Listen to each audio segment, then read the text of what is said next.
السلام علیکم ورحمۃ اللہ وبرکاتہ۔ تمام تعریف اللہ پاک کے لیے ہے جو تمام جہانوں کا رب ہے، اور سلام ہو اس کے پیارے نبی اور آخری نبی حضرت محمد صلی اللہ علیہ وآلہ وسلم پر اور اس کی آل و اولاد پر۔ اللہم صلی علی محمد وعلی آل محمد کما صلیت علی ابراہیم وعلی آل ابراہیم انک حمید مجید۔ اللہم بارک علی محمد وعلی آل محمد کما بارکت علی ابراہیم وعلی آل ابراہیم انک حمید مجید۔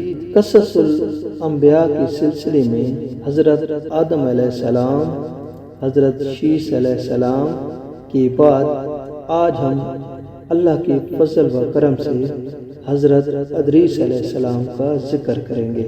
اگر آپ نے میری دوسری ویڈیوز نہیں دیکھی تو میرے چینل پہ پڑھی ہے، جا کے دیکھ لینا، شکریہ۔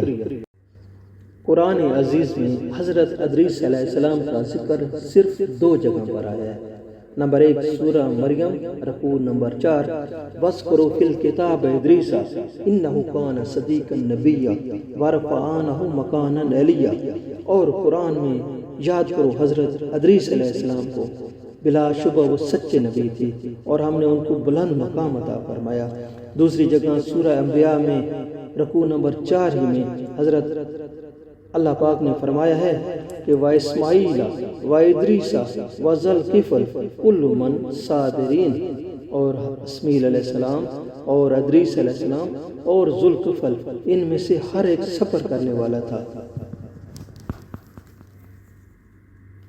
السلام کا نام و نسب اور ان کا زمانہ۔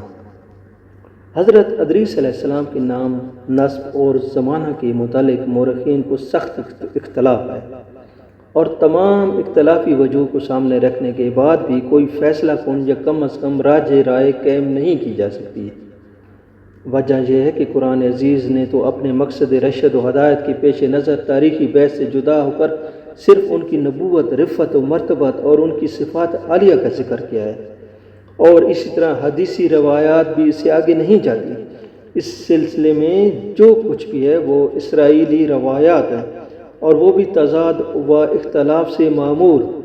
ایک جماعت کہتی ہے کہ وہ نوح علیہ السلام کے جد امجد ہیں اور ان کا نام اخنوخ ہے، اور ادریس لقب ہے، یا عربی زبان میں ادریس عبرانی یا سریانی میں ان کا نام اخنوخ ہے، اور ان کا نسب نامہ یہ ہے اخنوخ یا خنوخ ادریس، یعنی بن جارد بن محلیل بن کینان بن انوش بن شیث بن آدم علیہ السلام۔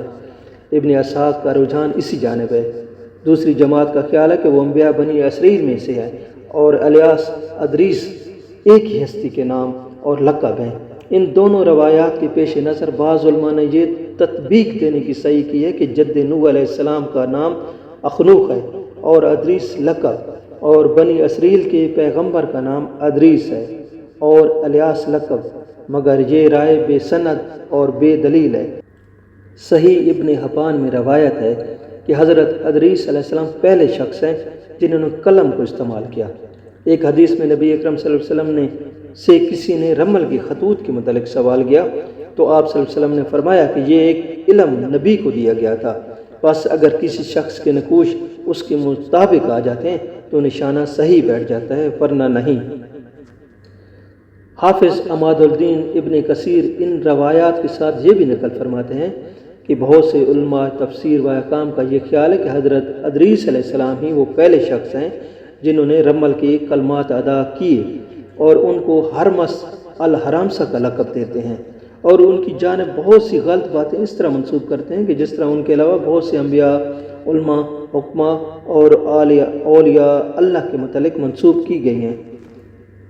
معراج شریف کی صحیحین والی حدیث میں صرف اسی قدر ذکر ہے کہ نبی اکرم صلی اللہ علیہ وآلہ وسلم نے حضرت ادریس علیہ السلام سے چوتھے آسمان پر ملاقات کی۔ امام بخاری رحمۃ اللہ علیہ کہتے ہیں کہ حضرت عبداللہ بن مسعود رضی اللہ تعالیٰ عنہ اور حضرت عبداللہ بن عباس رضی اللہ تعالیٰ عنہ سے یہ منقول ہے کہ الیاس نبی کا نام ہی ادریس علیہ السلام ہے، اور ان کے اس قول کی وجہ حضرت انس رضی اللہ تعالیٰ عنہ کی وہ روایت ہے جو ظہری معراج کے سلسلے میں بیان کی ہے۔ اس میں نبی اکرم صلی اللہ علیہ وآلہ وسلم اور انبیاء علیہ السلام کی آسمان پر ملاقات کا ذکر ہے۔ اس میں کہا گیا ہے کہ جب آپ صلی اللہ علیہ وسلم کی ملاقات حضرت ادریس علیہ السلام سے ہوئی تو انہوں نے فرمایا کہ برادر نیک تمہارا آنا مبارک ہو۔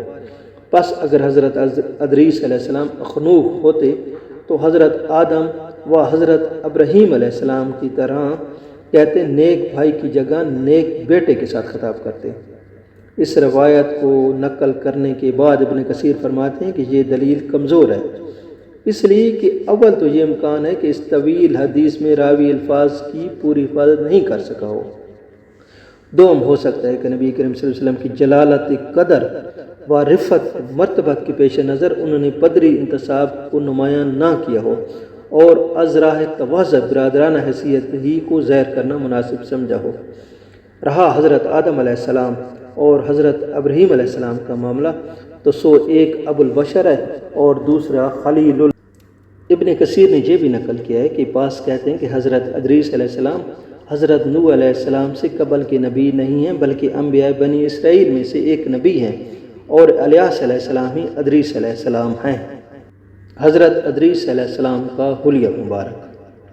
حضرت ادریس علیہ السلام کا رنگ گندم گوں، پورا قد، سر پر کم بال، خوبصورت و خوبرو گھنی داڑھی، رنگ و روپ اور چہرہ کے خطوط میں ملاحت، مضبوط بازی، چوڑے منڈے، مضبوط ہڈی، دبلے پتلے، سرمگی چمکدار آنکھیں، گفتگو باوقار، خاموشی پسند، سنجیدہ اور متین، چلتے ہوئے نیچی نظر، انتہائی فکر و خوض کی عادی، غصہ کے وقت سخت غضبناک، باتیں کرنے میں شہادت کی انگلی سے بار بار اشارہ کرنے کے عادی تھے۔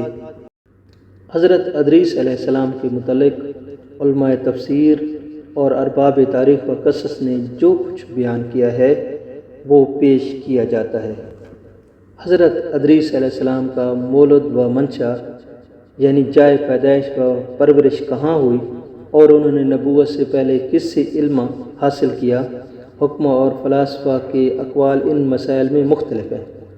ایک فرقہ کی رائے ہے کہ ان کا نام ہرمس الحرامسہ ہے اور وہ مصر کے قریہ منف میں پیدا ہوئے۔ یونانی ہرمس کو ارمیس کہتے ہیں، ارمیس کے معنی عطارد ہیں۔ اور دوسری جماعت کا خیال ہے کہ ان کا نام یونانی میں ترمیس، عبرانی میں خنوخ اور عربی میں اخنوخ ہے، اور قرآن عزیز میں ان کو اللہ تعالیٰ نے ادریس علیہ السلام کہا ہے۔ یہی جماعت کہتی ہے کہ ان کے استاد کا نام غوثہ زیمون یا اغوثہ زیمون مصری ہے، اور وہ غوثہ زیمون کے متعلق اس سے زیادہ اور کچھ نہیں بتاتے کہ وہ یونان یا مصر کے انبیاء میں سے ایک نبی، اور یہ جماعت ان کو اوریون دوم اور حضرت ادریس علیہ السلام کو اوریون سوم کا لقب دیتی ہے۔ اور غوثہ زیمون کے معنی سعد اور بہت نیک بخت ہیں، اور وہ یہ بھی کہتے ہیں کہ ہرمس نے مصر سے نکل کر اقطاع عالم کی سیر کی اور تمام دنیا کو چھان ڈالا، اور جب مصر واپس ہوئے تو اللہ تعالیٰ نے ان کو 82 سال کی عمر میں اپنی جانب اٹھا لیا۔ جبکہ ایک تیسری جماعت کا کہنا ہے کہ حضرت ادریس علیہ السلام بابل میں پیدا ہوئے اور وہی نشو و نما پائی، اور اویل عمل میں انہوں نے حضرت شیس بن آدم علیہ السلام سے علم حاصل کیا۔ علم کمال کے مشہور عالم علامہ شہرستانی کہتے ہیں کہ اغشا زیمون حضرت شیس علیہ السلام ہی کا نام ہے۔ بہرحال جب حضرت ادریس علیہ السلام سن شعور کو پہنچے تو اللہ تعالیٰ نے ان کو نبوت سے سرفراز فرمایا۔ تب انہوں نے شریر اور مفسدوں کو راہ ہدایت کی تبلیغ شروع کی، مگر مفسدوں نے ان کی ایک نہ سنی اور حضرت آدم علیہ السلام و شیس علیہ السلام کی شریعت کے مخالف ہی رہے۔ البتہ ایک چھوٹی سی جماعت ضرور مشرف با اسلام ہو گئی۔ حضرت ادریس علیہ السلام نے جب یہ رنگ دیکھا تو وہاں سے ہجرت کا ارادہ کیا اور اپنے پیرووں کو بھی ہجرت کی تلقین فرمائی۔ پیروان ادریس علیہ السلام نے جب یہ سنا تو ان کو ترک وطن بہت شاق گزرا اور کہنے لگے کہ بابل جیسا وطن ہم کو کہاں نصیب ہو سکتا ہے۔ تو حضرت ادریس علیہ السلام نے ان کو تسلی دیتے ہوئے فرمایا کہ اگر تم یہ تکلیف اللہ کی راہ میں اٹھاتے ہو تو اس کی رحمت وسیع ہے اور وہ اس کا نعم البدل ضرور عطا کرے گا، بس ہمت نہ ہارو اور خدا کے حکم کے سامنے سر نیاز جھکا دو۔ آپ کے پیروان کی رضامندی کے بعد حضرت ادریس علیہ السلام اور ان کی جماعت مصر کی جانب ہجرت کر گئی۔ جماعت نے جب نیل کی روانی اور اس کی سرزمین کی شادابی دیکھی تو بہت خوش ہوئی، اور حضرت ادریس علیہ السلام نے یہ دیکھ کر اپنی جماعت سے فرمایا، بابلیون تمہارے بابل کی طرح شاداب مقام اور ایک بہترین جگہ منتخب کر کے نیل کے کنارے بس گئے۔ حضرت ادریس علیہ السلام کے اس جملہ بابلیون نے ایسی شہرت پائی کہ عرب کے علاوہ قدیم اقوام سرزمین کو بابلیون ہی کہنے لگی۔ البتہ عرب نے اس کا نام مصر بتایا، اور اس کی وجہ تسمیہ یہ سنائی کہ طوفان نوح کے بعد یہ مصر بن حام کی نسل کا مسکن و موطن رہا۔